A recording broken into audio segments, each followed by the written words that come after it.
दोस्तों ये वक्त है 1980 का, जब एक छोटी सी बच्ची जंगल में अपनी फैमिली के साथ कैंपिंग करने आई होती है। जब वह नदी की तरफ से गुजर रही होती है तो उसे एक लड़की गाना गाते हुए सुनाई देती है। जब बच्ची उसके पास जाती है तो लड़की फूल देकर उसको अपनी तरफ अट्रैक्ट करने की कोशिश करती है। दोस्तों इस लड़की का नाम होता है रोज, जो इस बच्ची को मैजिक ट्रिक दिखाने लगी थी। और तभी अचानक जंगल में बहुत सारे लोग आ जाते जो उस बच्ची को बेरहम तरीके से देख रहे थे। और तभी बच्ची अनकंफर्टेबल महसूस करने लग जाती है। तभी लड़की ने कहा, घबराओ नहीं, ये सब मेरे दोस्त हैं। तभी बच्ची डर के भाग न जाए, रोज ने उस बच्ची का हाथ पकड़ लिया और फिर ये सभी लोग इस बच्ची के पास आ जाते हैं और उसे मार देते हैं। और तभी रोज की आंखें चमकती दिखाई देती है। और तभी हमें पता चलता है कि रोज और उसके सभी साथी वैम्पायर के सेंटेनिंग कर्ज थे। ये ना खाते थे और ना खून पीते थे, बल्कि ये इस दुनिया के ऐसे बच्चों की तलाश में थे जिनके अंदर साइन हो। साइन इस मूवी के अंदर गॉड गिफ्टेड मैजिक को कहा गया है, जो हमको आगे चल के पता चलेगा। अब साइन वाले बच्चों को मारने के बाद जो उनके अंदर से स्टीन निकलती है, उसे खाने के बाद ये लोग हजारों सालों तक जिंदा रह सकते हैं। अब सीन कट होता है और हमें एक ओवरलुक होटल को दिखाया जाता है, जहाँ पे एक छोटा सा बच्चा साइकिल चला रहा था और इस छोटे बच्चे का नाम डैनी था। और जब ये बच्चा वॉशरूम के अंदर जाता है तो अंदर एक बूढ़ी औरत का भूत देख लेता है, जिसके बाद इसकी बहुत ही ज्यादा हालत खराब हो जाती है। और जब वो होटल से घर आता है तो वो बोलना ही छोड़ देता है। और ये चीज काफी दिनों तक चला और उसकी माँ भी उसके लिए बहुत ही ज्यादा परेशान होने लगी थी। अब एक दिन उसी के शहर में ओवरलुक होटल में दिखने वाली एक सोल मिलने के लिए आती है, जिसे डैनी इसलिए देख पा रहा था क्योंकि उसके अंदर भी एक साइन थी, या कह सकते हो पावर्स थी। तभी ये सोल बताती है कि जब मैं छोटा था तो मेरे अंदर भी साइन थी। उसकी साइन डैनी से कई ज्यादा गुना कम थी। इस वजह से जब वो ओवरलुक होटल के अंदर गया तो उसे कुछ नहीं हुआ। लेकिन जब डैनी ओवरलुक होटल के अंदर गया तो वहाँ के सभी सोल्स जाग गई। वो इसलिए क्योंकि वो सभी सोल्स साइन की भूखी थी, जिससे वो डैनी को मारकर उसकी साइन ले सके। इसलिए वो अभी डैनी के पीछे पड़ी है और ये सोल डैनी को अब कुछ बताने आई है। तभी सोल डैनी को एक बॉक्स देता है और कहता है, ये एक मैजिक ट्रिक है जो मुझे मेरी ग्रैंड माँ ने सिखाई थी। इसके अंदर तुम उन सारे सोल्स को कैद कर दोगे जो तुम्हारे पीछे पड़ी हुई है। तभी डैनी पूछता है कि इतने सारे सोल्स इस बॉक्स में? और तभी वो अपने जवाब में कहता है कि तुम इस बॉक्स को अपने माइंड में क्रिएट करोगे और उनके अंदर उन सभी सोल्स को कैद करोगे। सोल की बात मानते हुए डैनी अपने घर के वॉशरूम के अंदर जाता है, जहाँ पे उसे वो बूढ़ी सोल दिखाई देने लग गई थी। अब वो अंदर जाके उस बॉक्स को माइंड में क्रिएट करता है और सोल को कैद कर लेता है। और अब डैनी बहुत रिलैक्स फील कर रहा था और ये देखकर उसकी माँ भी बहुत खुश थी। अब सीन चेंज होता है, जहाँ पे हमें 31 साल बाद का सीन दिखाया जाता है और ये डैनी अब बहुत बड़ा हो चुका था और इसकी माँ भी अब बेचारी मर चुकी थी और इस बंदे की लाइफ बहुत बकवास थी। अब वो एक अल्कोहलिक बन चुका था और वो इसी नशे में एक आदमी से लड़ भी जाता है। और ये देखकर एक लड़की उससे बहुत ही ज्यादा इम्प्रेस होती है और उसे अपने घर ले जाती है। अब डैनी उसके साथ उठता है तो वो देखता है कि उसके वॉलेट में तो पैसे ही नहीं है, इसलिए वो लड़की के वॉलेट से पैसे निकाल लेता है। और तब उसके पास मौजूद सोल ने कहा, तुम ये गलत कर रहे हो। और तभी डैनी उसकी बात इग्नोर मारकर वहाँ से निकल गया। और सीन चेंज होता है और हमें थिएटर के अंदर एक एंडी नामी लड़की से मिलवाया जाता है और इसके अंदर भी साइन थी और ये अपने साइन की मदद से किसी को भी आराम से हिप्नोटाइज कर सकती थी। और तभी ये इस आदमी को हिप्नोटाइज करके इसका वॉलेट मार लेती है और फिर इसके वॉलेट से पैसे चुरा के ये यहाँ से निकल जाती है। और ये सब हरकत करते हुए रोज ने देख लिया था और इसने सोचा क्यों ना उस लड़की को अपने कल्ट का हिस्सा बना लिया जाए, जिससे बच्चा किडनैप करने में इन्हें बहुत आसानी होगी। अब किसी तरह रोज एंडी से मिलती है और अपना कल्ट ज्वाइन करने के लिए कहती है, लेकिन एंडी ये सब काम क्यों करती? एक्चुअल में तो काम उसका कुछ और ही था। और उसी के अगले दिन रोज एंडी के घर पहुंच जाती है और बताती है कि हम एक वैम्पायर हैं और बताती है कि हम साइन वाली लड़की के स्टीनों पर हजारों सालों तक जिंदा रहते हैं। और ये सुनकर एंडी इम्प्रेस हो जाती है और उनका कल्ट ज्वाइन कर लेती है। अब एंडी को अपने कल्ट में शामिल करने के लिए ये सब वैम्पायर उसके साथ कुछ फिजिकली करते हैं, जिससे उसे बहुत ज्यादा दर्द होता है। अब इसके बाद एंडी को साइन सुंघाई जाती है और ये साइन उसी बच्ची की थी जो हमने मूवी की स्टार्टिंग में देखी थी। और फाइनली एंडी इनके कल्ट का हिस्सा बन जाती है और ये भी एक साइन खाने वाली वैम्पायर बन जाती है। अब सीन चेंज होता है और हमको एक छोटी बच्ची एब्रा को दिखाया जाता है, जिसका आज बर्थडे था और बहुत सारे लोग उसके बर्थडे पे आए थे और उसके डैड ने उसके बर्थडे पे एक मैजिशियन भी बुलाया था। उस मैजिशियन से इम्प्रेस होकर एब्रा घर जाकर अपने पेरेंट्स को मैजिक सिखाती है। उसने अपने माइंड्स को कंट्रोल करके सारे स्पोन्स को छत पे लटका दिया था और उन्हें नीचे भी गिरा दिया। और ये मैजिक ट्रिक देखकर उसके पेरेंट्स बिल्कुल शॉक्ड रह गए और ये मैजिक करने से डैनी और रोज दोनों को महसूस हो गया था, लेकिन इन दोनों को ही अपने करीब किसी साइन वाले इंसान के होने का पता चला था। एनीवेज डैनी अपने लाइफ में कुछ अच्छा करना चाहता था। इसके बाद डैनी दूसरे शहर में चला जाता है और एक इंसान से मिलता है जो उसे एक घर और एक जॉब दिलवाने में मदद करता है और वो यहाँ पे अल्कोहल भी छोड़ना चाहता था। इसके लिए उसने रिहैबरी सेंटर ज्वाइन भी किया था, लेकिन जब वो सोने वाला था तभी एक लड़की और एक छोटा सा बच्चा उससे मिलने के लिए आए और वो ये चीज देखकर बहुत डर गया क्योंकि पिछले रात ही वो उस लड़की के साथ था। वो बताती है कि ड्रग्स ज्यादा लेने की वजह से वो मर गई और उसका बच्चा भूख की वजह से मारा गया और इन दोनों के मरने के बारे में किसी को भी खबर नहीं है और इन दोनों की लाश अभी तक उसी बेड पे पड़ी है। और ये जानकर डैनी को सदमा लग जाता है। वो सदमे को कम करने के लिए दोबारा अल्कोहल पीना चाहता था, लेकिन वो नहीं पीता। अगले दिन हम डैनी को रिहैबिलिटी सेंटर में देखते हैं जहाँ उसी सेल में उसे जॉब भी मिली थी, लेकिन वहाँ ऐसे लोगों को ही रखा जाता था जो किसी बीमारी से मरने के करीब होते थे। और तभी डैनी इस आदमी से मिलता है जो मरने के बहुत ही करीब था, लेकिन उसे मरने से डर लग रहा था। और तभी डैनी उसके पास जाता है और साइन की मदद से उसके अच्छे पल को मेमोराइज करा देता है और उसकी मौत उसके लिए आसान बन जाती है।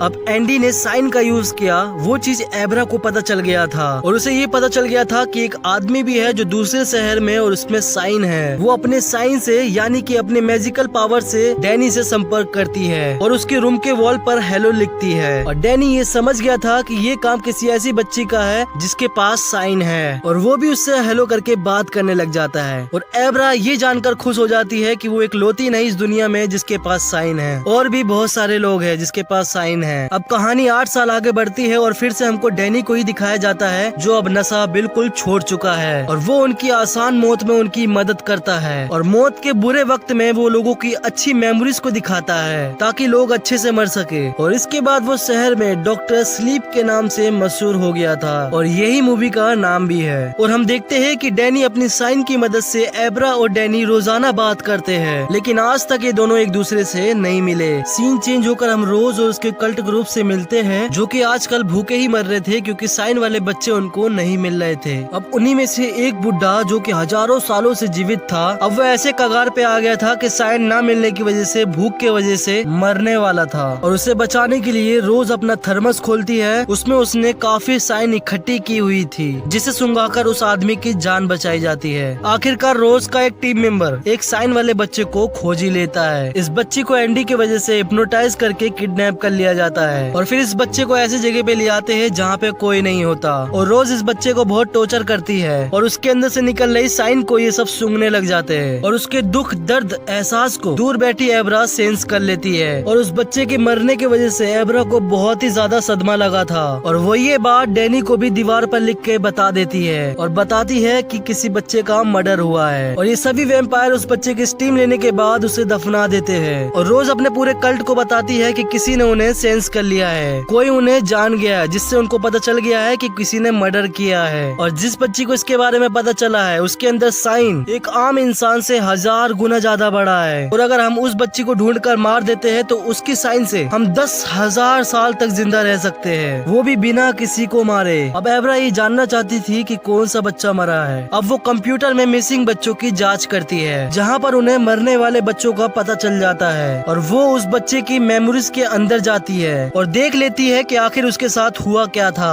और उसका मर्डर किसने किया था और उसे वैम्पायर के कल्ट के बारे में पता चल चुका था। और अभी वो उस बच्चे की और जानकारी ले रही थी कि एकदम से वो रोज के माइंड के अंदर पहुंच गई। रोज जो इस टाइम एक ग्रोसरी शॉप पे थी, उसने अपने माइंड के अंदर एब्रा को देख चुकी थी। वो उसकी शक्ल देखने के लिए एक शीशे के पास जाती है। उसे देखते हुए वो उसे कंट्रोल करने ही वाली थी कि एब्रा ने फौरन रोज के साथ अपना कनेक्शन तोड़ दिया और कनेक्शन टूटने पर रोज अपने आप को संभाल नहीं पाती और बहुत दूर जाके गिरती है। रोज फौरन अपनी साथी को जाकर बताती है कि हमने उस बच्चे के बारे में जितना सोचा था उससे कई गुना ज्यादा ताकत है, क्योंकि वो रोज के माइंड के अंदर से चली गई थी। अब एब्रा उस बच्चे के मर्डर की जांच करने आई थी। उसे ये पता था कि उसकी मदद अब डैनी ही कर सकता है, इसलिए वो अगले दिन स्कूल नहीं जाती बल्कि वो डैनी से मिलने के लिए आती है। और डैनी भी उसे मिलकर बहुत खुश होता है और बताता है कि जिसे तुम मैजिक समझ रही हो उसे साइन कहते हैं। यहाँ पर एब्रा डैनी को उस वैम्पायर कल्ट के बारे में बताती है जिसने उस बच्चे का मर्डर किया था, क्योंकि ये चाहती थी कि हम दोनों मिलकर उस डेड बॉडी को बाहर निकाले, जिसके बाद उस वैम्पायर कल्ट को उनके किए की सजा मिले। लेकिन डैनी इन सारे पंगों में नहीं पड़ना चाहता। वो एब्रा को भी यही मशवरा देता है कि तुम्हें भी अपने साइन का यूज करना बंद कर देना चाहिए, वरना वो कल्ट तुम्हें भी सेंस करके तुम्हें भी मार डालेगा। और फिर इनकी मीटिंग यही खत्म होती है। अब रात होने पर डैनी से मिलने वही सोल आती है जो हमको पहले दिखी थी, और वो डैनी से कहती है तुम्हें एब्रा की मदद करनी चाहिए, वरना वो कल्ट एब्रा को ढूंढकर उसे मार देंगे। और रही बात मेरी, मैं हमेशा के लिए अपने सोल्स की दुनिया में जा रहा हूँ और आइंदा मैं तुमसे कभी मिलने नहीं आऊंगा। और ये सुनकर डैनी बहुत दुखी हो गया था और उसने फैसला कर लिया कि अब एब्रा की मदद करनी ही पड़ेगी। और हमको दिखाया जाता है कि वैम्पायर हर रोज अपने शरीर से सोल्स को अलग कर रहे होते हैं, और तभी वो सोल्स एब्रा के घर में घुस आती है। उसके मेमोरीज में घुसकर उसको कंट्रोल कर उसको मारना चाहती थी, लेकिन एब्रा तो उसके आने के बारे में पहले से ही जानती थी, इसलिए एब्रा ने उसके लिए एक जाल बिछाया हुआ था। जैसी रोज उसके मेमोरीज के अंदर जाती है, एब्रा उसके हाथ को पकड़ लेती है, जिससे रोज को बहुत ज्यादा दर्द होता है और बिना यहाँ कुछ किए वो यहाँ से भाग जाती है। और बाहर आने के बाद उसे पता चलता है कि उसके टीम मेंबर में से एक व्यक्ति मरने वाला है, जो कि काफी बूढ़े हो चुके थे क्योंकि इनके पास साइन बची ही नहीं। तभी एंडी उनसे पूछती है कि ये क्या हो रहा है, तुमने तो कहा लोग मरते ही नहीं। मैंने ये बताया था कि हम जितना ज्यादा स्टीम लेते हैं हम उतना ही जिंदा रहते हैं। और तभी यहाँ इनमें से एक वैम्पायर मर जाता है, और तभी रोज और उनके सभी साथी उसकी बॉडी से निकलने वाले स्टीम को खा जाते हैं। और तभी यहाँ रोज का साथी उससे बताता है कि हम एब्रा को ढूंढने के लिए जा रहे हैं, लेकिन हम तुम्हें साथ नहीं ले जा सकते क्योंकि वो तुम्हारे माइंड को कंट्रोल कर सकती है और फिर हमारा प्लान भी जान सकती है। और फिर एब्रा साइन की मदद से डैनी से कांटेक्ट करती है और उसे बताती है कि उसने रोज के माइंड को कंट्रोल कर लिया था, और इससे उसे ये पता चलता है कि ये लोग किसी भी वक्त एब्रा को पकड़ने के लिए आ रहे हैं। और ये जानकर डैनी बहुत ही ज्यादा शॉक्ड हो जाता है और फिर उसकी मदद करने के लिए चला जाता है। डैनी उसके घर जा ही रहा था जब एब्रा अपने बॉडी से सोल को कंट्रोल कर उसके गाड़ी के अंदर पहले से ही आ गई, और उसने बताया कि मैंने एक न्यू ट्रिक सीखी है जिसकी मदद से मैं किसी के भी माइंड में जाकर उसके माइंड को कंट्रोल कर सकती हूँ। ये कहते ही वो डैनी के माइंड के अंदर चली जाती है, जहाँ उसे बहुत सारे बॉक्सेस और ओवरलुक होटल दिखाई देते हैं। अब ये लोग पहुँच जाते उसी जगह पर जहाँ पर वैम्पायर्स ने उस बच्चे को दफनाया था, और डैनी के साथ आया बंदा ये अभी तक नहीं समझ पा रहा था कि ये दोनों क्या कर रहे हैं, लेकिन फिर भी वो उनकी मदद करता है। और जब ये उस बच्चे की डेड बॉडी को बाहर निकालते हैं तो डैनी का दोस्त भी उस पर भरोसा करने लग जाता है कि उसके पास कुछ न कुछ तो पावर्स है। ये मिशन इतना बड़ा था कि एब्रा अपने मॉम डैड को बताए बिना ये कर नहीं सकती थी। और अगले सुबह डैनी और उसके दोस्त को एब्रा अपने घर ले जाती है और अपने पापा के सर पे हाथ रखकर उस बच्चे की पूरी स्टोरी दिखाती है, उसके साथ हुए अत्याचार को दिखाती है और वैम्पायर के कल्ट ग्रुप के बारे में भी बता देती है।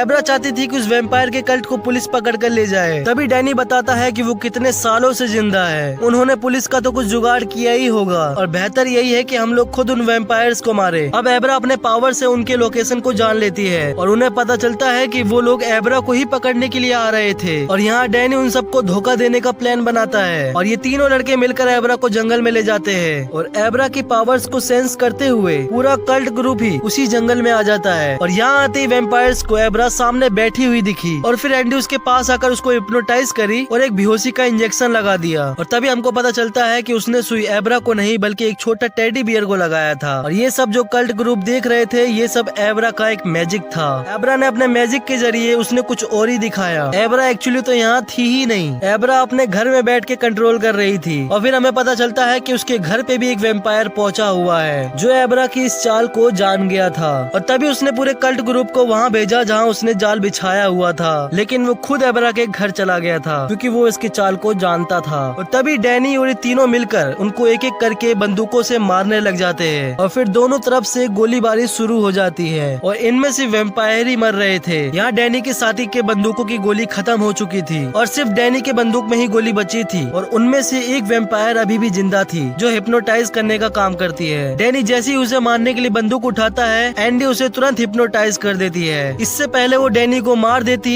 एब्रा अपनी पावर्स का यूज करके डैनी को जगा देती है। डैनी एकदम से उठा नहीं था, उसे एक गोली चलने की आवाज सुनाई दी और गोली लग गई एंडी को और देखने पे पता चला कि ये गोली उसके दोस्त ने मारी थी। एंडी मरने से पहले उस आदमी को कमांड दे गई कि तुम अपने आप को गोली मार लो क्योंकि उसको भी एंडी ने हिप्नोटाइज कर दिया था। और फिर फाइनली अपने आप को वो शूट कर लेता है। सीन चेंज होता है और हमको दिखाया जाता है कि एक वैम्पायर अभी भी बचा है जो एब्रा को मारने की कोशिश कर रहा है और वक्त पे एब्रा के डैड आके उसे रोकने की कोशिश भी करते हैं, लेकिन सब कुछ बेकार था। लेकिन जब एना को होश आया तो उसे एक कार में बैठाया हुआ था और उसे एक बेल्ट से बांधा गया था और उसे ड्रग्स भी दिया गया था और जिसकी वजह से वो होश में भी नहीं आ रही थी और ना ही ये अपने पावर का यूज कर पा रही थी। और यहाँ डैनी को उसके किडनैप होने का पता चलता है तो वो बहुत ज्यादा अपसेट हो चुका था। वो इसी दुख में कितने सालों के बाद आज अल्कोहल पी रहा था, लेकिन वो इस बार भी वो अपने आप को कंट्रोल कर लिया था और उसने बोतल फेंक दी। और फिर उसने एब्रा को ढूंढने के लिए अपने साइन का इस्तेमाल किया। डैनी एब्रा को फाइनली ढूंढ लेता है और ढूंढने के बाद उसके माइंड में घुस जाता है और फिर वैम्पायर्स के माइंड में घुसकर उसको कंट्रोल करता है और एक्सीडेंट करवा देता है, जिसके बाद वो वैम्पायर गाड़ी से बाहर निकलकर बहुत ही बुरी तरीके से मर चुका था, जिनमें से ये सारे के सारे वैम्पायर्स मारे जा चुके थे। अब उनमें से एक वैम्पायर और बची थी जिसका नाम था रोज, जिसने सबको कंट्रोल कर रखा था। अब वो उसी थर्मस को निकालती है जिसमें बहुत सारा साइन था और वो उसी साइन को खा लेती है और फिर एब्रा से बदला लेने का फैसला करती है और ये उसकी सबसे बड़ी गलती थी। और तभी डैनी एब्रा को बताता है कि रोज अब बहुत ज्यादा ताकतवर हो गई है और वो हम दोनों को नहीं छोड़ेगी। और तभी मैं उसको मजा चखाने के लिए एक ऐसी जगह पे जा रहा हूँ जो जगह साइन वालों के लिए बहुत ही ज्यादा खतरनाक है और वो है ओवरलुक होटल, जहाँ से बहुत सारी सोल्स डैनी के पीछे पड़ी थी, जो हमने मूवी की स्टार्टिंग में भी देखी थी। उसने सोचा अगर ये सोल वालों के लिए इतनी खतरनाक है तो वैम्पायर के लिए कितनी खतरनाक होगी। इस होटल में आते ही डैनी बॉयलर रूम में जाकर बॉयलर को ऑन कर देता है और फिर एक बार रूम में जाता है जहाँ उसे एक सोल अल्कोहल ऑफर करती है, क्योंकि ये सोल जानती थी कि डैनी एक शराबी है। डैनी अपने शराब के लिए सोल को बेच सकता था, लेकिन उसने यहाँ अपने सारे इमोशंस को कंट्रोल कर लिया और सोल्स की जाल में नहीं फंसा। और डैनी और एब्रा देखते हैं कि रोज भी इन दोनों को सेंस करते हुए इसी होटल में आ चुकी है, जिसे लेफ्ट से बहुत सारा खून निकलता हुआ दिखाई देता है। इसके बाद रोज आगे बढ़ती है और वहाँ पर डैनी और एब्रा साथ में खड़े दिखाई दे देते हैं, जो रोज के ऊपर अपनी साइन वाली पावर से हमला कर चुके थे। और इस हमले से रोज पहुँच चुकी थी एक ऐसी दुनिया में जो बिल्कुल एक बादल जैसी थी, जहाँ पर एब्रा बार बार आकर उस पर हमला कर रही थी। और अगली बार जब एब्रा उस पर हमला करने आती है तो रोज बिल्कुल तैयार खड़ी थी और फिर एब्रा को पकड़ लेती है उसे मारने के लिए। तभी उसे पता चलता है कि ये माइंड एब्रा का नहीं बल्कि डैनी का है, जहाँ उसे एक बॉक्स में बंद करना चाहता है। और तभी रोज को एहसास हो जाता है और वो वहाँ से तुरंत बाहर निकल आती है। तो तभी रोज उन दोनों के सामने आ जाती है और ये दोनों भागने लग जाते हैं। और तभी रोज डैनी को अपने कल्ट में ज्वाइन होने के लिए इनविटेशन देती है, लेकिन डैनी जैसे ही इनकार करता है और उसके ऊपर हमला करने वाला होता है, और तभी रोज उसके हाथ से तलवार लेकर उसी के ऊपर हमला कर देती है। उसके हमले से डैनी को बहुत ज्यादा दर्द हुआ था, क्योंकि रोज ने उसको नीचे फेंक दिया था। दर्द की वजह से उसके अंदर से उसकी साइन निकलने लगी थी, जिसे रोज अपने अंदर ले रही थी। और यहाँ रोज डैनी को मारने के लिए उसके माइंड के अंदर जाने लगती है। तभी डैनी अपने माइंड के सारे बॉक्स खोल देता है और वो सारे सोल्स जो कितने सालों से भूखे थे वो रोज को खा लेते हैं और उसे बुरी तरीके से मार कर खा जाते हैं। जिसके बाद ये सारे सोल्स डैनी को भी कंट्रोल कर लेते हैं और उसे भी बहुत बुरी तरीके से मारने लग जाते हैं। इसके बाद डैनी अपने साथी एब्रा को भी मारने के लिए कुल्हाड़ी लेकर आता है। इसके बाद एब्रा को भी होटल के सभी सोल्स दिखाई देती है। तभी उसके सामने डैनी भी आ जाता है और डैनी अपने आप को किसी भी तरीके से उन सारे सोल्स की पोजीशन से निकालता है और एब्रा से कहता है, जाओ, मैंने यहाँ का बॉयलर रूम ऑन कर दिया था, ये होटल किसी भी टाइम फट जाएगा, तुम यहाँ से निकल जाओ, यहाँ की सारी सोल्स मारी जाएंगी। और आखिरी वक्त में डैनी को उसकी मॉम की सोल दिखाई देती है, जिससे उसकी मौत आसान हो गई थी। और बाहर खड़ी एब्रा इस होटल को जलता हुआ देख रही थी और वो होटल के जलने से ज्यादा डैनी के मौत के लिए इमोशनल थी। और सीन कट होता है और हमें काफी दिन बाद का सीन दिखाया जाता है। एब्रा से मिलने के लिए डैनी की सोल आती है, बिल्कुल वैसी ही जैसे डैनी से मिलने के लिए एक अच्छी सोल आया करती थी। और हमें पता चलता है कि उस होटल की सभी सोल्स अब एब्रा के पीछे पड़ चुकी है। और तभी डैनी ने एब्रा को भी एक मैजिक दिखाया है, वही मैजिक जो उस सोल ने डैनी को सिखाया था, उन सारे सोल्स को बॉक्स में बंद करने वाला मैजिक। यहाँ पर किसी से बातें करता हुआ उसकी मॉम सेंस कर लेती है और आकर पूछती है कि तुम किससे बात कर रही हो। और एब्रा झूठ नहीं बोलती और बता देती है कि मैं डैनी अंकल के सोल से बात कर रही हूँ। मॉम, आपको पता है ऑफ्टन लाइफ भी होती है जिसमें डैनी अंकल भी बहुत खुश है और मेरे डैड भी। और ये सुनकर उसकी मॉम को भी अच्छा लगा था। अब इसके बाद एब्रा वॉशरूम में जाती है और ये सीन बिल्कुल वैसी है जो हमने मूवी की स्टार्टिंग में देखा था, जो डैनी के साथ हुआ था। अब एब्रा भी बॉक्स में सारे सोल्स को कैद कर लेती है और बस यही दिखा तो ये मूवी एंड हो जाती है। एक्सप्लेनेशन अगर अच्छी लगी हो तो लाइक, शेयर, कमेंट, सब्सक्राइब जरूर करना।